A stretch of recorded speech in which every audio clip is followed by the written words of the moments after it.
Hello everyone and assalamu alaikum. Welcome back to another video. Hope you all are doing well. This video is going to be very short, very brief and just answering all the questions that you all are having. So let's get started और I'll keep it as short as possible ताकि आप सब easily देख लें. तो let's start.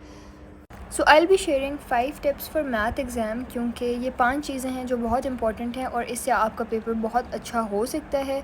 सबसे पहली जो बात है, हमारे पास एक नोटिफिकेशन आई हुई है फेडरल बोर्ड की कि मार्जिन लाइंस नहीं लगाने. अब ये बच्चे कह रहे हैं कि वो उस नोटिफिकेशन या तो दिखा दें या फिर आपको कैसे पता चला. वो नोटिफिकेशन सिर्फ सुपरिटेंडेंट्स के पास आई है और उनको कहा गया है कि वो जाके अनाउंसमेंट करें. तो उन्होंने अनाउंसमेंट्स किए हैं बहुत across the country. Her centre में मेजॉरिटी में टीचर्स ने, सुपरिटेंडेंट्स ने अनाउंसमेंट किया है कि आप लोगों ने मार्जिन लाइंस नहीं लगानी. अब कुछ बच्चों को लग रहा है कि वो अपनी तरफ से बोल रहे हैं, लेकिन ऐसा नहीं है. ये नोटिफिकेशन आई है और ये उर्दू के पेपर के बाद आई है. अगर उर्दू के पेपर तक आप लोगों ने लाइंस लगाई हैं मार्जिन लाइंस तो इट्स ओके.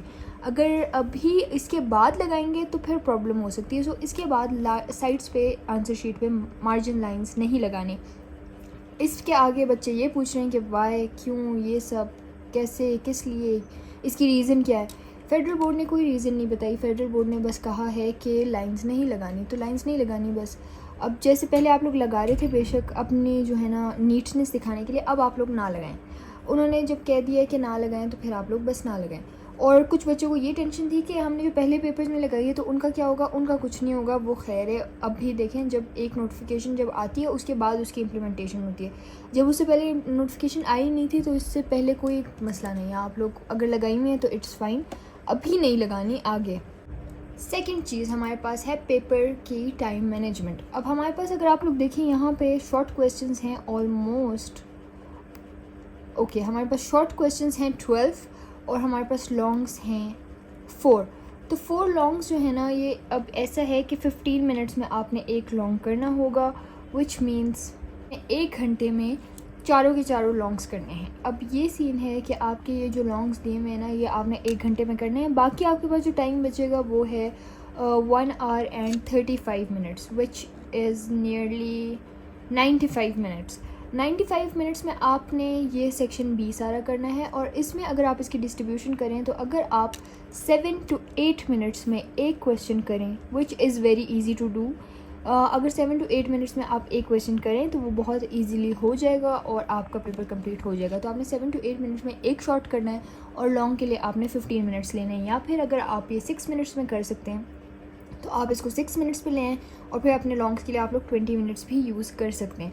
कुछ क्वेश्चन बहुत इजी होते हैं, बहुत शॉर्ट होते हैं, बहुत जल्दी हो जाते हैं, विदिन 3 to 4 मिनट्स हो जाते हैं. तो वो भी अच्छी बात है. आप इस तरह से टाइम पे आपका पेपर ख़त्म हो जाएगा. ऑब्वियसली मैथ्स है, मैथ्स में कैलकुलेशंस हैं, प्रॉब्लम्स आती हैं, तो वो आप लोगों ने टैकल करना है. आपने टाइम मैनेजमेंट करनी है. 100 मार्क्स का पेपर है, 100 मार्क्स पूरे अटैम्प्ट करके ही आना है.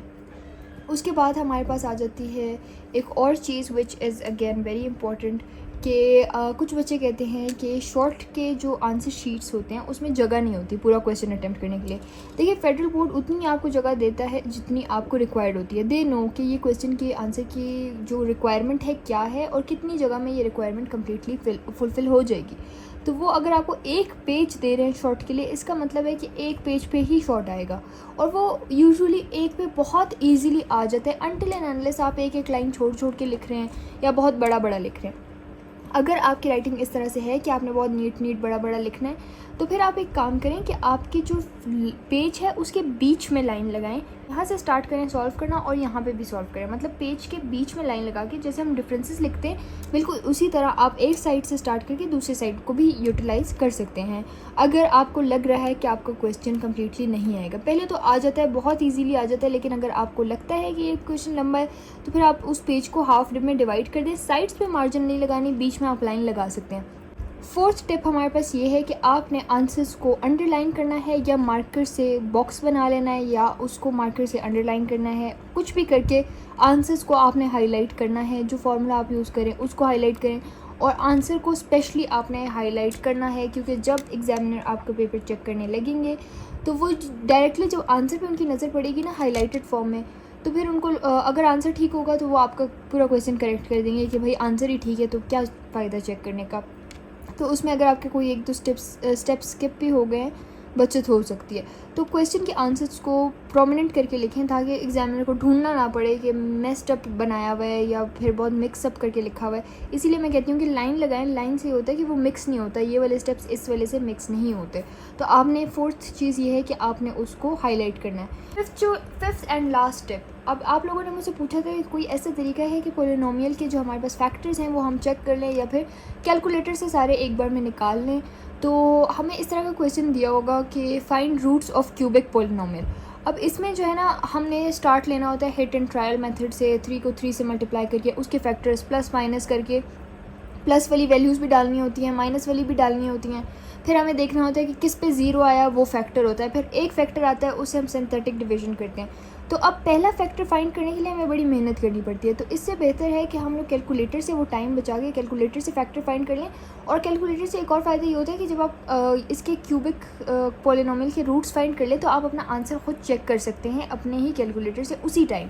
तो सबसे पहले if you have this calculator this scientific one, तो आप वो ले लें और उसमें मैं आपको बताती हूँ कि आपने किस तरह से फाइंड करना है। You have to press mode setup. उसके बाद आपको नज़र आ रहा होगा 5th नंबर पे लिखा हुआ है इक्वेशन। इक्वेशन को हम क्लिक करेंगे। अब आपको यहाँ पे टाइप्स ऑफ इक्वेशन नज़र आ जाएंगे। अगर आपने मिड टर्म ब्रेक के फैक्टर्स फाइंड करने हैं तो ये 3 वाला यूज़ करेंगे क्योंकि इसमें स्क्वायर वाला है।